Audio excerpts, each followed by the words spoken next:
Praise Lord. Screen കാണാൻ പറ്റുമെന്ന് വിശ്വസിക്കുന്നു. സ്തോത്രം. നമുക്ക് ചിന്തിക്കാനുള്ള വേഴ്സ് 10 ആണ്. ഞാൻ വായിക്കുന്നു. നാം പാപം ചെയ്തിട്ടില്ല എന്ന് പറയുന്നുവെങ്കിൽ അവനെ അസത്യവാദിയാക്കുന്നു, അവന്റെ വചനം നമ്മിൽ ഇല്ലാതായി. ഇംഗ്ലീഷ് വായിക്കുകയാണെങ്കിൽ, if we claim we have not sinned, we are calling God a liar and showing that his word has no place in our heart. വളരെ സിമ്പിൾ ആയിട്ട് മനസ്സിലാക്കാവുന്ന ഒരു കാര്യമാണ്, പക്ഷേങ്കില് വളരെ സീരിയസ് ആയിരിക്കുന്ന ഒരു വചനമാണിത്. 1-ാം അധ്യായം യോഹന്നാൻ കൺക്ലൂഡ് ചെയ്യുന്നത് വളരെ സീരിയസ് ആയ ഒരു വിഷയത്തിലാണ്. ഇതിന്റെ ഹിസ്റ്റോറിക്കൽ ബാക്ക്ഗ്രൗണ്ട് 1-ാം വാക്യം തുടങ്ങി നാം വിവരിച്ചു വന്നപ്പോൾ നാം വളരെ വ്യക്തമായിട്ട് ചിന്തിച്ചതായിരുന്നു. എന്തുകൊണ്ടാണ് യോഹന്നാൻ ഇങ്ങനെ ഒരു ലേഖനം എഴുതുവാനുള്ള സമ്മർദ്ദം അവന്റെ മേലുണ്ടായത്? ഗ്നോസിസം എന്ന തിയറി കൊണ്ടുവന്നിട്ട് യേശു ക്രിസ്തു മറ്റ് സാധാരണ മനുഷ്യരെ പോലെ തന്നെ സ്പിരിറ്റ് ഇൻകറപ്റ്റഡ് ആണ്, എന്നാൽ ബോഡി കറപ്റ്റഡ് ആണ്. ഒരു പ്രത്യേകമായ ജ്ഞാനം കിട്ടുന്നവർക്ക് ആ ജ്ഞാനത്തിൽ കൂടെ വിശദീകരണം പ്രാപിക്കുകയും മറ്റുള്ളവരെയും പഠിപ്പിച്ച് വിശുദ്ധീകരണത്തിലേക്ക് കൊണ്ടുവന്ന് ദൈവത്തോട് രമ്യപ്പെടാം എന്ന ഒരു ബേസിക് തിയറിയാണ് ഗ്നോസിസംകാരുടെ. ഇതിന്റെ ഉത്ഭവം ഞാൻ പറഞ്ഞു വന്നിരുന്നു. സ്തോത്രം. കൂശിന്റെ കാലത്ത്, നിമ്രോദിന്റെ കാലത്ത് അവളുടെ അമ്മയും ഭാര്യയുമായിരുന്ന സെമീറാമിസിൽ കടന്നു വന്ന ദുഷ്ടശക്തി ഇതേ പരിപാടി തന്നെയായിരുന്നു. ഒരു സ്പെഷ്യൽ നോളജ് ഉണ്ടെന്ന് പറഞ്ഞുകൊണ്ട് ഒരു മിസ്റ്ററി ചർച്ചിൽ അവിടെ ഫോം ചെയ്തു. അതായത് ഷേദ്മിന്റെ തലമുറയിൽ നിന്നാണ് അബ്രാഹാമിനെ വിളിച്ചുകൊണ്ട് ദൈവം തന്റെ പദ്ധതി, അമ്മേ നീ മുഖാന്തരം നിന്റെ സന്തതി മുഖാന്തരം ഭൂമിയിലെ സകല വംശങ്ങളും അനുഗ്രഹിക്കപ്പെടുമെന്ന് ദൈവത്തിന്റെ പദ്ധതി കൊണ്ടുവരുമ്പോൾ ജാഫത്തിന്റെയും ഹാമിന്റെ തലമുറയ ദൈവത്തിൽ നിന്ന് ലോക പഠിപ്പിച്ച മാർഗത്തിൽ നിന്ന് തെറ്റിപ്പോയി. അതിന് പ്രധാന കാരണമായി സേറ്റാൻ ഉപയോഗിച്ചിരുന്നായിരുന്നു ഈ വളരെ സാൻമാർഗിക ജീവിതത്തിൽ മോശ സ്ത്രീയായിരുന്ന സെമീറാമിസിനെ. അവിടെ ഒരു ദുഷ്ടാത്മാവ് കടന്നു വന്ന് അവൾക്ക് കുറെ ഡിവൈൻ നോളജ് ഉണ്ടെന്ന് പറഞ്ഞുകൊണ്ട് ഒരു കൂട്ടം ജനത്തെ ഒരുക്കി. അതിന് പുരോഹിതന്മാരെ നിയമിച്ചു, ടെമ്പിൾ പ്രോസ്റ്റിറ്റ്യൂട്ടിനെ നിയമിച്ചു. അവരാണ് കർമ്മൽ പുരോഹിതന്മാർ, കർമ്മൽ പുത്രിമാർ എന്നൊക്കെ പറയുന്നത്. അവരെന്നാണ് അവർക്ക് തലവനായിട്ട് ഒരു പൊന്തീഫിനെ നിയമിച്ചു. അതാണ് ഇന്ന് പോപ്പായിട്ട് വന്നിരിക്കുന്നത്. ഞാൻ കാത്തലിസത്തിനെ കണ്ടം ചെയ്യാനല്ല പറയുന്നത്. ഈ റിലീജിയനുകളുടെ ബേസിക് ഫോക്കസ് എന്താണ്?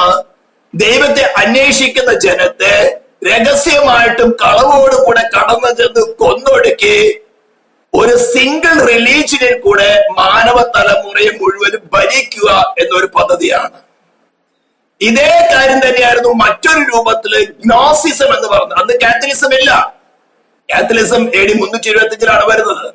ഇതിന്റെയൊക്കെ രൂപാന്തരങ്ങളാണ് ഇന്ന് ഭൂമിയിൽ കാണുന്ന എല്ലാ റിലീജിയനും. റിലീജിയൻ അല്ല നമ്മെ രക്ഷിക്കുന്നത്, ബട്ട് ക്രൈസ്റ്റ് ജീസസ്. ഉയർത്തെഴുന്നേറ്റവനായി ക്രിസ്തുവാണ് നമ്മളെ രക്ഷിക്കുന്നത്. ഉയർത്തെഴുന്നേറ്റവനായി ക്രിസ്തു മുഖാന്തരമല്ലാതെ നമുക്ക് ദൈവത്തോടൊരു നിരപ്പില്ല. ഒരു റിലീജിയനും എന്തെല്ലാം വേദപാഠങ്ങൾ, എന്തെല്ലാം പാണ്ഡിത്യം, എന്തെല്ലാം knowledge അവതരിപ്പിച്ചാലും without Christ there is no salvation, there is no reconciliation with God. അതുകൊണ്ടാണ് പറയുന്നത് ഞാൻ തന്നെ വഴി. ഇതിനെ നമ്മൾ പല ക്ലാസ്സുകളിൽ കൂടെ വിവരിച്ചിട്ടുള്ളതാണ്. അങ്ങനെ ഇരിക്കുമ്പോഴാണ് യോഹന്നാൻ പറയുന്നത്, 1-ാം അധ്യായത്തിൽ പറയുന്നത്, ആദ്യം മുതലുള്ളതും ഞങ്ങൾ കണ്ടതും സ്വന്തം കണ്ണുകൊണ്ട് കണ്ടതും ഞങ്ങൾ നോക്കിയതും ഞങ്ങളുടെ കൈ തൊട്ടതുമായ ജീവന്റെ വചനം സംബന്ധിച്ച് ഞങ്ങൾ പേഴ്സണലായിട്ട് എക്സ്പീരിയൻസ് ചെയ്തു. ഗ്നോസിസംകാരൻ മറ്റവര് പറയുന്നത് പോലെ കറപ്റ്റഡ് അല്ല, ഇൻകറപ്റ്റ് ആണ്. അവന്റെ സോളും അവന്റെ ബോഡി എല്ലാം ഡിവൈൻ ആണ്, ആദ്യം മുതലുള്ളത് തന്നെയാണ്. ഞങ്ങൾ തിരുവെഴുത്തുകളിൽ കൂടെ കണ്ടിരിക്കുന്നതായ മശിക ഈ യേശു തന്നെയാണെന്ന് തിരുവെഴുത്തുകളെ ശോധന ചെയ്തിട്ടും ഞങ്ങൾ ഇവരുമായിട്ട് കമ്പയർ ചെയ്ത് നോക്കി, സസൂക്ഷ്മം പരിശോധിച്ച് നോക്കി. യെസ്, ഞങ്ങൾക്ക് മനസ്സിലായി ഇവൻ തന്നെയാണ് മശിക. അത് ഫിസിക്കലായിരിക്കുന്ന യേശുവിനെ കുറിച്ച് പറയുമ്പോൾ പുതിയ നിയമത്തിൽ ഇന്ന് അപ്പോസ്തലനായ പൗലോസ് 2 Corinthians chapter 5 verse 16 പറയുന്നത് ഒരു കാലത്ത് ഞാൻ ജഡപ്രകാരമുള്ള യേശുവിനെ അറിഞ്ഞിരുന്നു, ഇപ്പോൾ അങ്ങനെ അറിയുന്നില്ല എന്ന് പറഞ്ഞാൽ എന്താ? ഉയർത്തെഴുന്നേറ്റവനായി ക്രിസ്തുവിനെ നമ്മുടെ സോളിലാണ് നാം എക്സ്പീരിയൻസ് ചെയ്യുന്നത്. സ്പിരിച്വൽ വേൾഡില് നമുക്ക് സ്പിരിറ്റുകളെ നമ്മുടെ ഫിസിക്കൽ കണ്ണുകൊണ്ട് കാണാൻ സാധിക്കുമല്ല, ബട്ട് വി ക്യാൻ ഫീൽ. നിങ്ങൾക്ക് ഏവർക്കും അത് ഫീൽ ചെയ്യുന്നുണ്ട്. നിങ്ങളുടെ തോട്ടിനകത്ത് ദൈവവചനത്തിന് വിരുദ്ധമായിട്ട്, ക്രിസ്തുവിന്റെ സിംഹാസനത്തിന് വിരുദ്ധമായിട്ട്, ക്രിസ്തുവിന് വിരുദ്ധമായിട്ട് തോട്ടുകൾ കൊണ്ടുവരുന്നത് ഇത് വെറുതെ വരുന്നതല്ല. That is the spirit of Antichrist. എന്നാൽ ദൈവവചനം വായിക്കുവാനും ദൈവ മക്കളായിട്ടുള്ള കൂട്ടായ്മയും എന്നാ പഠിച്ച വചനം പറഞ്ഞുവല്ലോ, നീതി പ്രവർത്തിക്കാത്തവനും സഹോദരനെ സ്നേഹിക്കാത്തവനും ദൈവത്തിൽ നിന്നുള്ളവരല്ല. എന്തുകൊണ്ടാ? ഒരു വീട് ഞാൻ പ്രാപിച്ചിട്ടില്ല.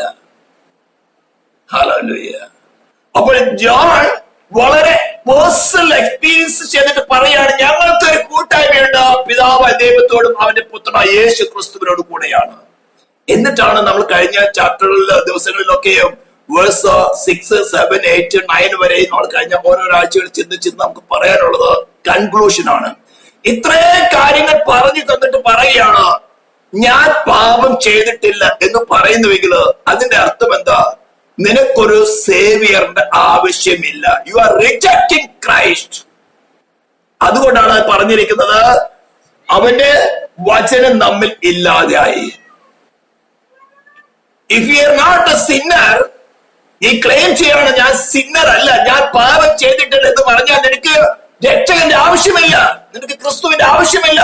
ബട്ട് ക്രിസ്തു ഇല്ലാതെ ഏതൊരു വ്യക്തിയും ദൈവത്തോട് അടുത്താൽ ദൈവിക ന്യായപ്രമാണം, ദൈവത്തിന്റെ ലോ അനുസരിച്ചുകൊണ്ട് അവന്റെ മേൽ ദൈവക്രോധം മാത്രമേ വരികയുള്ളൂ. ദൈവത്തിന് കൃപ കാണിക്കുവാൻ സാധ്യമല്ല, ദൈവത്തിന് ക്ഷമിക്കുവാൻ സാധ്യമല്ല.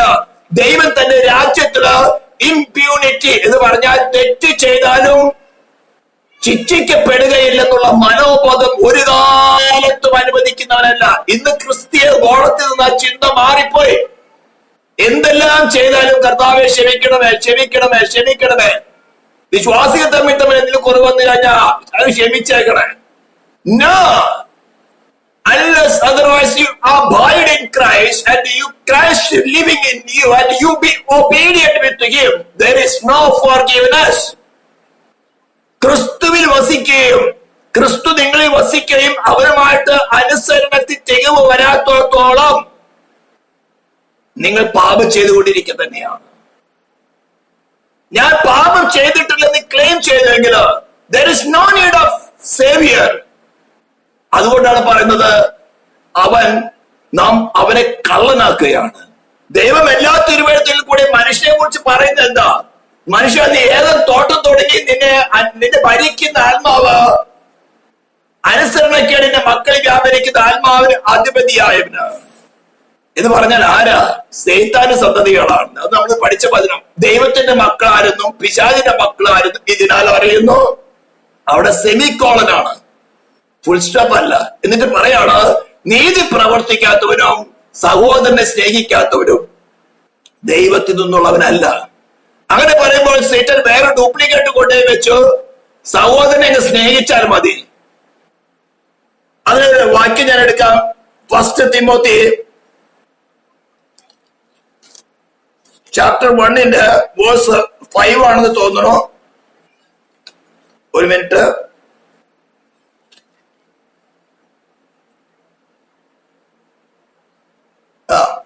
First Timothy chapter 1 verse 5. ആജ്ഞയുടെ ഉദ്ദേശമോ ശുദ്ധ ഹൃദയം, നല്ല മനസാക്ഷി, നിർവ്യാജ വിശ്വാസം, ഇവയാൽ ഉളവാകുന്ന സ്നേഹം തന്നെ. അപ്പോൾ ഏത് സ്നേഹത്തെയാണ് സ്വർഗം അംഗീകരിക്കുന്നത്? ഇന്ന് സ്നേഹം മതി, സ്നേഹം മതി എന്ന് പറഞ്ഞ് ബേസിക്കലി കാത്തലിക്സത്തിൽ നിന്ന് കൊണ്ടുവന്നിരിക്കുന്ന കള്ളമാണിത്. അരിതമാറ്റിക്സിന് 1 കഴിഞ്ഞിട്ടാണ് 2. 1-ാം പ്രമാണം പറയുന്നത്, നിന്റെ ദൈവമായ യഹോവയെ പൂർണ്ണ ഹൃദയത്തോട്, പൂർണ്ണ ആത്മാവോട്, പൂർണ്ണ മനസ്സോട്, പൂർണ്ണ ശക്തിയോടും കൂടെ സ്നേഹിക്കുകയും സേവിക്കുകയും ചെയ്ത. ഇത് ചെയ്താൽ 2-ാം പ്രമാണം ഓട്ടോമാറ്റിക് ആയിട്ട് വരും, നിന്നെ പോലെ നിന്റെ കൂട്ടുകാരനെ സ്നേഹിക്കുക. ഒന്നില്ലാതെ 2 മാത്രം മതി എന്ന് പറയുന്നത് സാത്താന്റെ തന്ത്രമാണ്. കാത്തലിസത്തിന് 2-ാം പ്രമാണം നീക്കിക്കളഞ്ഞിട്ട് 10-ാം പ്രമാണത്തെ 2ആക്കി ഡിവൈഡ് ചെയ്ത് 10 തികച്ചവരാ. യാതൊരു വിഗ്രഹം ഉണ്ടാക്കരുത്. നീതി ആകാശത്തിലോ താഴെ ഭൂമിക്ക് താഴെ സമുദ്രത്തിലുള്ള യാതൊരു വിഗ്രഹം ഉണ്ടാക്കി നമസ്കരിക്കരുതെന്ന് 2-ാം പ്രമാണം കട്ട് ചെയ്ത് കളഞ്ഞിട്ട് 10-ാം പ്രമാണം കൂട്ടുകാരുള്ള യാതൊരെയും മോഹിക്കരുന്നുള്ള പ്രമാണത്തെ 2ആയിട്ട് അങ്ങ് ഡിവൈഡ് ചെയ്തു. എന്നിട്ട് നമ്പർ 10 തേച്ചു. ബേസിക് കള്ളത്തിന്റെ അടിസ്ഥാനമാണ്. അതുകൊണ്ടാണ് ഞാൻ കാത്തലിസത്തിന് വളരെ എതിരായിട്ട് പറയുന്നത്. ദൈവം സ്വന്തം വിരൽ കൊണ്ട് എഴുതി കൊടുത്ത പ്രമാണത്തിന് 2-ാം പ്രമാണം മാറ്റി കളഞ്ഞ വെച്ചാൽ എല്ലാവിധ വിഗ്രഹങ്ങളും ഉണ്ടാക്കി വെച്ചിരിക്കുക. പറയുന്നത് എന്താ? ദൈവത്തിന്റെ ആലയത്തിന് വിഗ്രഹമല്ലയോ? കിരോവിന് ചിത്രം വരച്ചിട്ടില്ലോ? ശലോമോൻ ആലയത്തിൽ ചിത്രങ്ങളില്ലായിരുന്നോ? എന്തുകൊണ്ട് ഞങ്ങൾക്കായിക്കൂടാ? ദൈവത്തിന്റെ സമാഗമനം കൂടാതെ കിഴക്കോട്ടല്ലേ വാതിൽ വെച്ചിരിക്കുന്നത്? എന്തുകൊണ്ട് ഞങ്ങൾക്ക് പള്ളി കിഴക്കോട്ട് വെച്ചുകൂടാ? ഞങ്ങൾ സൂര്യനാണ് നമസ്കരിക്കുന്നത് പറയാൻ ലജ്ജയുടെ. പക്ഷെ ദൈവവചനത്തെ തെളിവെടുക്കാം. മോശയുടെ സമാഗമനം കൂടാനും കിഴക്കോട്ടായിട്ട് വാതില് ആയിക്കോ. പക്ഷെ നീ നിന്റെ മതത്തിന്റെ ഒറിജിനൽ എന്ന് പറയേ. എന്തിനാ കള്ളം പറയുന്നേ? നീ ക്രിസ്ത്യാനി അല്ല എന്നുള്ളത് നീ ധൈര്യമായിട്ടൊക്കെ പറയും. വേണ്ട പോപ്പുലേഷൻ ഉണ്ടല്ലോ. എന്നാ ക്രിസ്തുവിന്റെ പേര് പറഞ്ഞിരിക്കുന്നത്. അപ്പൊ ഇവിടെ സ്നേഹത്തിന്റെ കാര്യം പറഞ്ഞപ്പോഴാണ് ഞാൻ പറഞ്ഞത്. 1 തിമോത്തീസ് chapter 1 verse 5 പറയാണ്. അതായത് തിമോത്തിയോട് പറയുന്നത് 3-ാം വാക്യത്തോടെ ഈ വായിച്ചാൽ അറിയുള്ളൂ. അന്യത ഉപദേശിക്കരുതെന്നും വിശ്വാസം എന്ന ദൈവവ്യവസ്ഥയ്ക്കല്ല തർക്കങ്ങൾക്ക് മാത്രം ഉതകുന്ന കെട്ടുകഥകളെയും അന്തമില്ലാത്ത വംശാവലികളെയും ശ്രദ്ധിക്കരുതെന്നും ചിലരോട് ആജ്ഞാപിക്കേണ്ടതിന് നീ എഫെസോസിൽ താമസിക്കണമെന്ന് ഞാൻ മക്കദോനിയയ്ക്ക് പോകുമ്പോൾ അപേക്ഷിച്ചതുപോലെ ഇപ്പോഴും ചെയ്യുന്നു. അതായത് സെക്കൻഡ് ജനറേഷന് സത്യസുവിശേഷത്തിന്റെ വേല കൈമാറുന്ന സമയത്ത് തിമോത്തീസിനോട് ഒരു ആജ്ഞ കൊടുക്കുകയാണ്, ഒരു കമാൻഡ് കൊടുക്കുകയാണ്. നീ എഫെസോസിൽ താമസിക്കണമെന്ന് ഞാൻ മക്കദോനിയയ്ക്ക് പോകുമ്പോൾ അപേക്ഷിച്ചതുപോലെ ഇപ്പോഴും ചെയ്യുന്നു. ആജ്ഞയുടെ ഉദ്ദേശമോ ശുദ്ധ ഹൃദയം, നല്ല മനസാക്ഷി, നിർവ്യാജ വിശ്വാസം ഇവയാൽ ഉളവാകുന്ന സ്നേഹം തന്നെ. അപ്പൊ യഥാർത്ഥ ദൈവ സ്നേഹം വരണമെങ്കിൽ എന്ത് വേണം? നിർവ്യാജ വിശ്വാസം വേണം. അപ്പൊ മറ്റേതെല്ലാം വിശ്വാസത്തിൽ നിന്ന് ഉളകുന്നതായിട്ടുള്ള സ്നേഹം ദൈവ സ്നേഹമല്ല. ദൈവവചനം പറയുന്നത് ഞാൻ പറയുന്നതല്ല. ദൈവത്തിന്റെ പരിശുദ്ധാത്മാവിനെ രേഖപ്പെടുത്തിയിരിക്കുന്നത് ദൈവവചനം പറയുന്നതാണ്. ഒരു കത്തോലിക്ക അത് പുസ്തകത്തിൽ പറഞ്ഞു കേട്ടു, ആദ്യം സഭയാണ് ഉണ്ടായത്, പിന്നെയാണ് ബൈബിൾ ഉണ്ടായതെന്ന്. ലോകത്തിൽ കണ്ടിട്ടുള്ള എല്ലാ വിഡ്ഢിത്തരങ്ങളും, ലോകം ചെയ്തിട്ടുള്ള എല്ലാ കുലപാതകത്തിന് ഏറ്റവും വലിയ കുലപാതകം ചെയ്തതും കത്തോലിക്ക മതമാണ്. ഞാൻ പറഞ്ഞല്ലോ, കുർബാന എന്ന ഈ പരിപാടി ചെയ്യുന്ന സമയത്ത് ട്രാൻസ്സബ്സ്റ്റാൻഷിയേഷൻ, അതായത് സ്വർഗത്തില് മഹിമയുടെ വലതുഭാഗത്തിരിക്കുന്ന ഉയർത്തെന്നേറ്റവനെ കർത്താവിന് പുരോഹിതൻ കമാൻഡ് കൊടുക്കുകയാണ്, ഹോട്ടലിലേക്ക് വിളിച്ചു വരുത്തി അപ്പൊ കീറി മുറിക്കുന്ന പോലെ അവിടെ കീറി മുറിച്ച ഒറിജിനൽ ശരീരവും മാംസവും കുർബാന സ്വീകരിക്കുന്നവരും കൊടുക്കുകയാണ്. 2 മില്യനും കൂടുതൽ ക്രിസ്തീയ ചർച്ചകളുണ്ടെന്നാണ് വേണ്ടത്. ഒരു ചർച്ചില് ഒരു കുർബാനയ്ക്ക് ഒരു 100 പേര് ആവറേജ് എടുക്കുകയാണെങ്കിൽ എത്ര മില്യൺ ആൾക്കാരെ ഓരോ ദിവസവും ആത്മീയമായിട്ട് കൊല്ലുന്നത്. മിസ്റ്ററി ബാബിലോൺ, രഹസ്യമായിട്ട് ദൈവത്തിന്റെ സ്വരൂപത്തിന് സാദൃശ്യം സൃഷ്ടിച്ച മനുഷ്യനെ ഇടയ്ക്ക് കടന്നു ചെന്ന് കള്ളവോടും രഹസ്യമായിട്ട് കൊന്നെടുക്കി ഒരു റിലീജിയനിൽ കൂടെ മനുഷ്യരെ ഭരിക്കുക. ആമേ. എന്നിട്ട് പറയാം, പാപം, ഞങ്ങൾ പാപം ചെയ്തിട്ടില്ല. ഇപ്പൊ ന്യൂ ഏജ് മൂവ്മെന്റിന്റെ ഓർമ്മകൾ വരുന്നത് പാപം എന്ന് പറയുന്ന ഒരു ഫീലിംഗ്, വീക്ക് മൈൻഡിന്റെ ഒരു ഫീലിംഗ് ആണ്. There is no sin. New world ഓർഡറിന്റെയും ന്യൂ ഏജ് മൂവ്മെന്റിന്റെയും ബേസിക് പ്രിൻസിപ്പിൾ വരുന്നതാണ്. ആർക്കും എങ്ങനെ വേണം ജീവിക്കാം, വിവാഹം എന്ന പരിപാടി വേണ്ട, മക്കളൊക്കെ പൊതു പ്രോപ്പർട്ടി, പ്രായം ചെന്നവരൊക്കെയും ഗുഡ് ബൈ, കൊന്നുകളയുക. ഇപ്പൊ കൊറോണ വന്നപ്പോൾ എത്ര കോടി ആൾക്കാരെ മരിച്ചത്.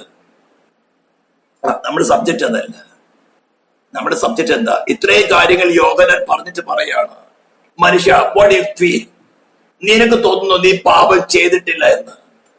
നിനക്ക് പാപം ചെയ്തിട്ടില്ല എന്ന് തോന്നുമെങ്കിൽ നീ നിന്നെ തന്നെ നീതീകരിക്കുകയും ദൈവത്തെ കള്ളനാക്കുകയും ചെയ്യണം. ഏകത്തോട്ടം തുടങ്ങി ദൈവം പറയുന്നത് നിനക്ക് പാപമേ ചെയ്യാൻ പറ്റുള്ളൂ, നിന്നിൽ ഒരു നന്മയും വസിക്കുന്നില്ല എന്ന് ബൈബിൾ പ്രൂവ് ചെയ്യുമ്പോൾ ക്രിസ്തുവിനെ കൂടാതെ ജീവിക്കുന്നവര് പറയും, ഞാൻ പാപം ഒന്നും ചെയ്തിട്ടില്ല, പാപം ചെയ്താൽ തന്നെ ഞങ്ങൾ കുമ്പസാരിക്കാൻ പോയാൽ മതി, അച്ഛൻ പറഞ്ഞ പ്രായശ്ചിത്തം ചെയ്ത ക്ലീൻ, അല്ലെങ്കിൽ ഗംഗയിലൊന്ന് പോയാൽ മതി, ക്ലീൻ.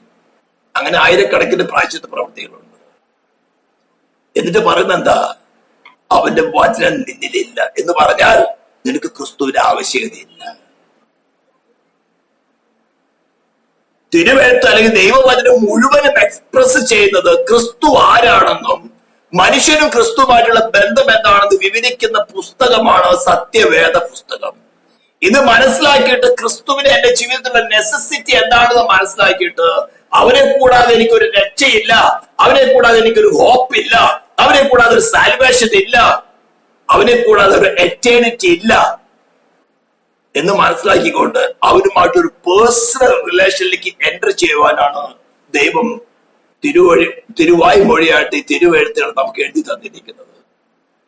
അതിന്റെ അടുത്തേക്ക് വരുമ്പോൾ അറിയാം, അയ്യോ ഞാൻ അരിഷ്ട മനുഷ്യൻ, ഞാൻ പാപിയാ. ഇതിന്റെ അടുത്തേക്ക് വരാത്തത് കൊണ്ട്, ഈ വെളിച്ചത്തിന്റെ അടുത്തേക്ക് വരാത്തത് കൊണ്ടാണ് ഇരുട്ട് എന്താണെന്ന് മനസ്സിലാക്കുന്നത്. അതുകൊണ്ടാണ് അവിടെ യോഹന്നാൻ പറഞ്ഞിരിക്കുന്നത്, അവരോട് കൂട്ടായ്മ ഉണ്ടെന്ന് പറയുകയും ഇരുട്ടിൽ നടക്കുകയും ചെയ്തവൻ മോഷ്ക്ക് പറയുന്നു, സത്യം പ്രവർത്തിക്കുന്നില്ല. അവൻ വെളിച്ചത്തിൽ ഇരിക്കുന്നത് പോലെ നാം വെളിച്ചത്തിൽ നടക്കുന്നുവെങ്കിൽ നമുക്ക് തമ്മിൽ കൂട്ടായ്മയുണ്ട്.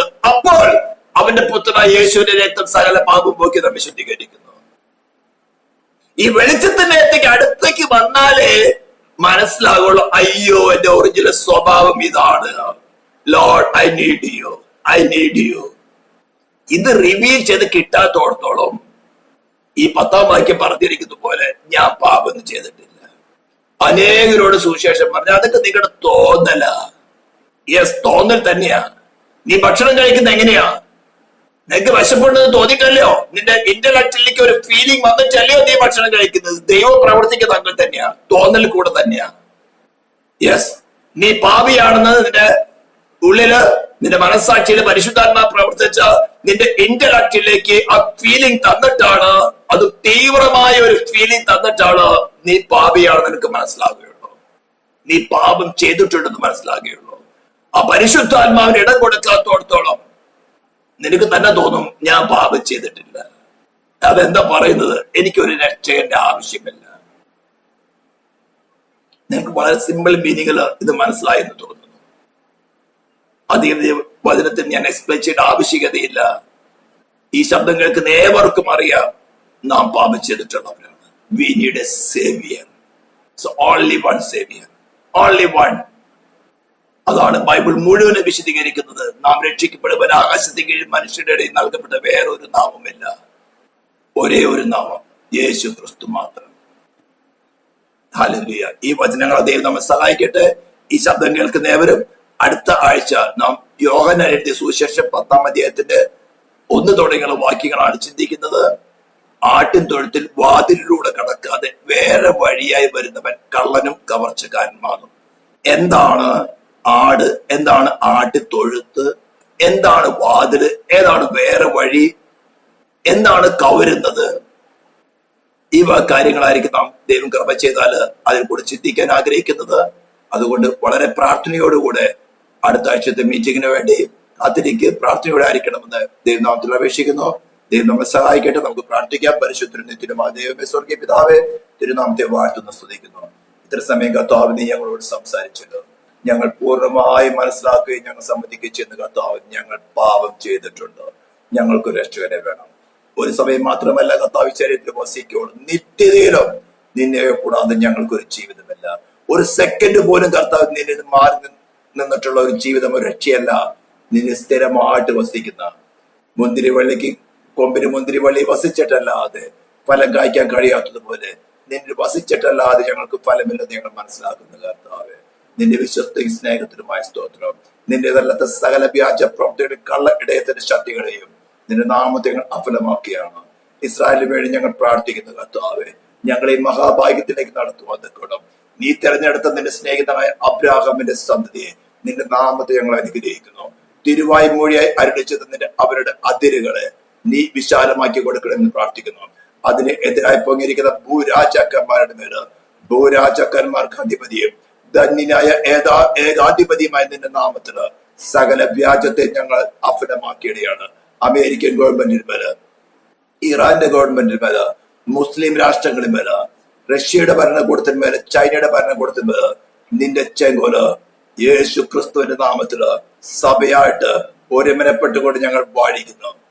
അധർമ്മത്തിന്റെ ദുഷ്ടവ്യാപാരത്തെ വക്രഗതികളെ യേശു ക്രിസ്തുവിന്റെ നാമത്തെ അഫലമാക്കുന്നു. തമ്മിൽ അടിച്ചു പിരിയത്തക്കവിധം സ്വർഗീയ അധികാരവും നടക്കട്ടെ. പ്രാർത്ഥന കേട്ടതിനായി സ്തോത്രം.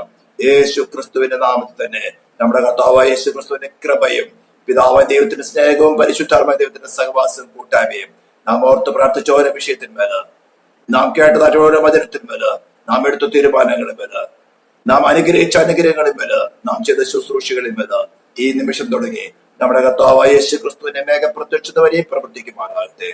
ക്രിസ്തു യേശുവിൽ ചെയ്ത് നൽകിയ ദൈവത്തെ കരങ്ങൾ ഉയർത്തി നമുക്ക് ഒരിക്കൽ കൂടെ സ്തുതിക്കാം. ഹല്ലേലൂയ, ഹല്ലേലൂയ, ഹല്ലേലൂയ. ആമേൻ. കർത്താവായ യേശുവേ വരയണമേ. സ്തോത്രം. Thank U.